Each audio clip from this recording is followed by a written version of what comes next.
How do you think that people have arrived in so many conclusions that they call religions? And what is the connection between this way of approaching ourselves, of the truth which is one, and your old tradition in your country, which I assume is India? Now, in all the religions and scriptures is written that you have to transform, you have to be born again. Every religion has said that. But it is not just a certificate. You cannot take just a certificate, I am born again.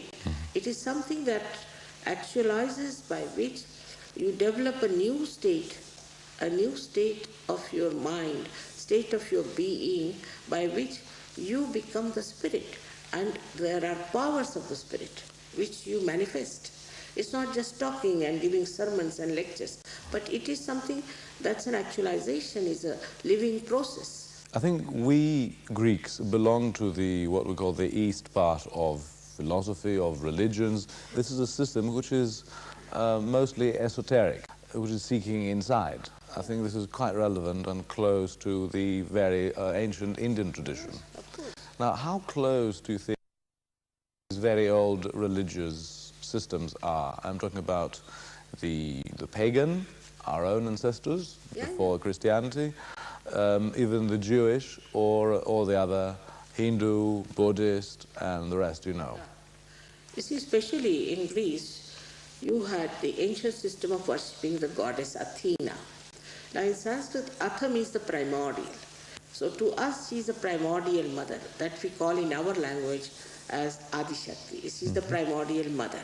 And she has, you must see a snake in her shield and also in her hand. That is the symbol of this power within you which lies dormant in your triangular bone called as sacrum. So the Greeks knew about it, no doubt, because otherwise they would not have called her Athena.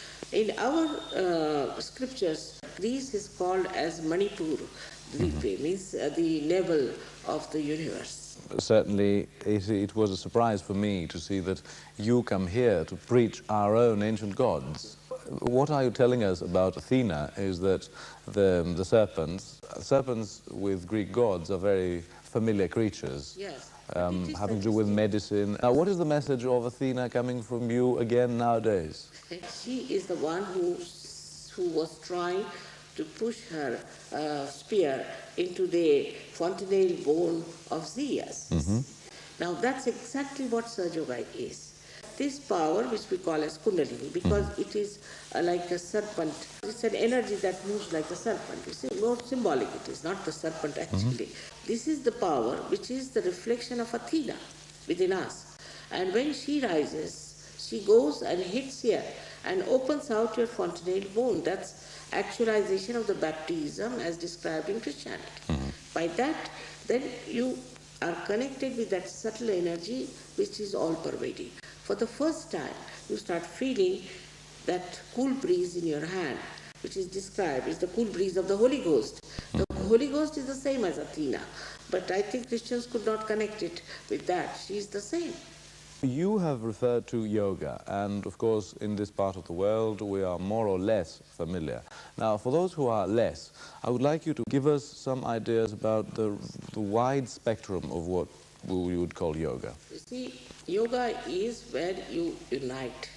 It's the union between yourself with the divine is yoga.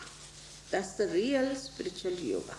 All other yogas like physical yogas and all that is a wee part of what one Patanjali wrote. It's a very wee part that to cleanse your body and all that is there. People used to get self-realization, all right. But one master had only one disciple. Gradually it started in a way that they started talking about it. From the, I think, 12th century it became more open. When they started talking about it, they couldn't give a mass realization. So the only thing that I have done is to work out the permutations and combinations of human nature, by which I have understood how to give a mass realization. And that's the only achievement of modern Sahaja Yoga. Sahaja Yoga is an ancient system in India, also must have been here because the way the sacrum bone is there and she's having all those things. But the practice of that may not have been so open, might have been secretive in those days, where they were giving realization to people. And it's ancient times, thousands of years back. So, but in India, we have still maintained all those traditions.